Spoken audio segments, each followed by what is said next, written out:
Bëra treshe me vjehrën dhe nusen time për të shpëtuar martesën. Ajri në sallën e dasmave ishte i trashë dhe parfumi luleve dhe parfumi i stuhishëm i shpresave të thyera. Unë Nora qëndroja në prag duke parë bashkëshortin tim, Adrian, duke përqafuar shoqen e tij më të mirë të punës në një qoshe të errët. Si ishte një përqafim i rastësishëm, ishte ngjeshja e dy trupave që e dinin shumë mirë njëri tjetrin, dhëmbët e bardhë në qafën e saj, dora e tij e fshehur në skajin e shkurtër. Nuk ndjeva as zëmërim as dhimbje, thjesht një zbrazit të madhe të ftohtë, si një sallon i zbrazët pas një feste. U ktheva pa bërë zhurmë. Në sallën e hotelit, në tavolinën tonë, nusja e re, Ela, e bia ime e vetme, qëndronte e vetme. Fustani i saj i bardhë kishte humbur shkëlqimin dhe syri i saj kishte një shikim të humbur, si të mos e kuptonte se si festa e saj e përsosur kishte shndërruar në katastrofë. Pranë saj, Lira, vjera ime, e ama e Adrianit, po thërriste dika në telefon, buzët të shtrënguara, në një vi të bardhë. Kur më pa, vuri telefonin më janë. Nora, tha zëri i saj si çelik i ftohtë. A e pe? Po, thash thjesht. Ela ngriti syt. Çfarë po ndodh nën? Ku është babi? Unë ula pranë saj dhe mora duart e saj të ftohta në duart e mia. Ela, e dashur, fillova, por fjalët nuk dolën. Lira ul në anën tjetër. Adrian po bën një gabim, tha dhe zëri i saj nuk dridhej. Një gabim që do ta shkatroj këtë familje. Çfarë mund të bëjmë? Pyeti Ela dhe tani lotët filluan të rrjedhin duke lënë gjurmë të errëta në pudrën e saj të lëmuar. Unë i pash sytë e saj, të njëjtët me sytë e Adrianit kur ishte djalë, dhe diçka brenda meje, jo zemërimi, por një vendosmëri e thellë e errët ngriti kokën. Nuk do të javim divorc, thash, dhe fjala ndihej e huaj në gojën time. Jo sot, jo në këtë mënyrë. Por çfarë? Filloi Lira. Unë e ndërpreva. Do të kthejmë atë, jo me shkurtime, jo me kërcënime, me diçka tjetër. Unë ngrita. Ela, vishë fustanin tënd më të bukur, jo fustanin e dasmës, një tjetër. Lira, ti gjithashtu, takohemi në suitën time për 10 minuta. Nuk prisja për përgjigje. Dy gratë më shikuan si të habitura, por kur unë kthesha drejt dyerve, ndjeva lëvizjen e tyre. Në suitën time të hotelit kisha ndesur vetëm dritat e zbeta. Në tavolinë kishte një shishe konjaku të vjetër që Adriani kishte dhuruar për ditëlindjen time të kaluar.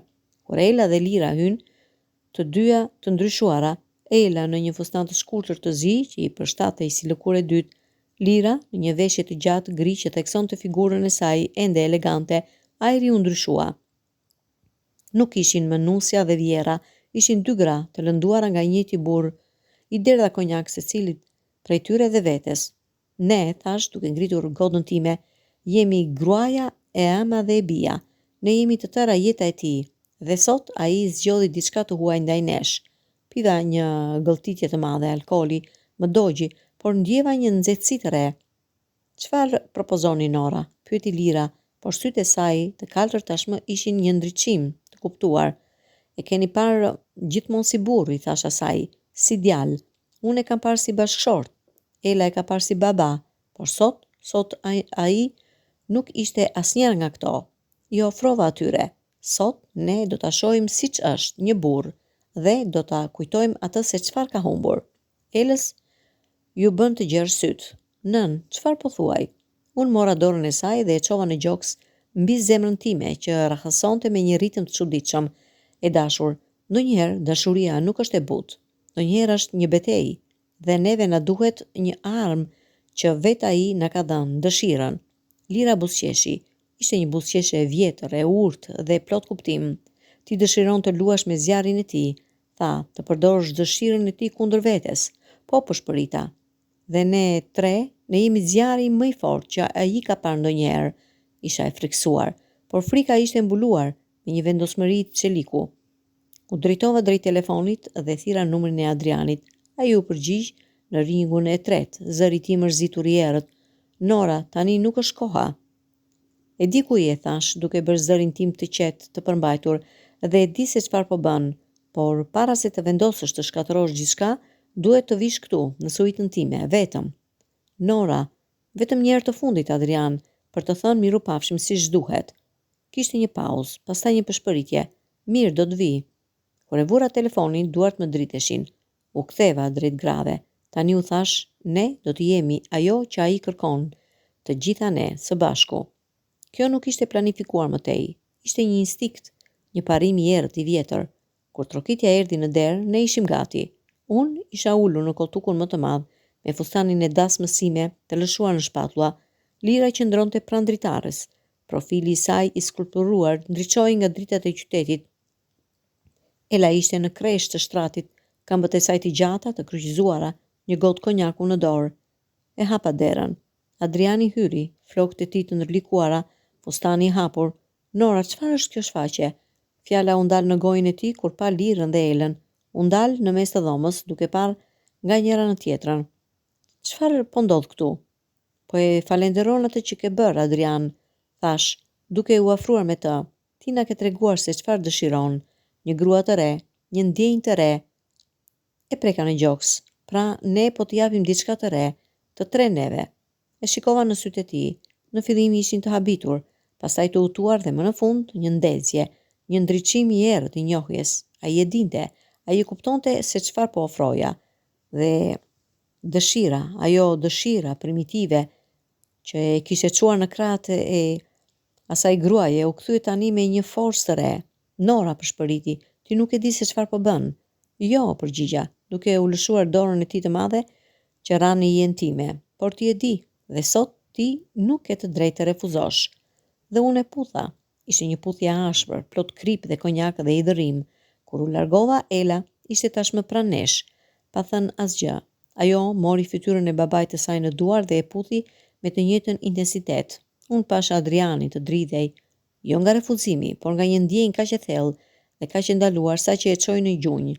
Pastaj erdhi Lira, ajo e vuri dorën në faqen e djalit të saj dhe tha me një zë që ishte si mëngjesi vjetër, djali im, ti na i ke dhënë jetët tona, tani na jep vetveten, dhe ne e morëm atë. Nuk ishte e lehtë, nuk ishte e bukur, ishte një përzierje e komplikuar e zemërimit, dëshirës dhe një dashurie të çuditshme të shtrembëruar, por ne të tre, gruaja, nusja, vjera, punuam si një ekip i vjetër, duart tona, gojët tona, trupat tanë, i njohun të gjitha kthesat e trupit të Adrianit, të gjitha pikat e tij të dobta, të gjitha dëshirat e tij më të thella. Ne e mbështollëm, e zbuluam, e pam, të qarë dhe të kërkonte falje ndërsa kërkonte më shumë. Në dritën e zbetë të hotelit, përzien fustanet tanë, bardh, gri, të zezë, përzien moshat tona, të reja, të mesme, të pjekura, dhe në mes Adrianin, i humbur dhe i gjetur, i shkatëruar dhe i rindërtuar, kur më në fund, ra i raskapitur në mes të shtratit, i mbushur nga ne të tre, unë ula pranë kokës së tij. Ela ishte në njërën anë, Lira në tjetrën. Tani ti e di, i thash atij, duke i përkëdherur flokët. Tani ti e di se çfarë ke, dhe çfarë do të humbasësh nëse ikan. Ai nuk tha asgjë. Vetëm i përmbyti syt. Por dora e tij gjeti dorën time, pastaj dorën e Elës, pastaj atë të Lirës dhe i shtregoi të gjitha.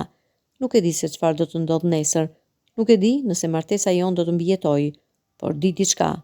Sot, në atë dhomë hoteli, ne të tre u bëm diçka më shumë se individ. U bëm një forcë, një kujtesë e gjallë, një paralajmërim.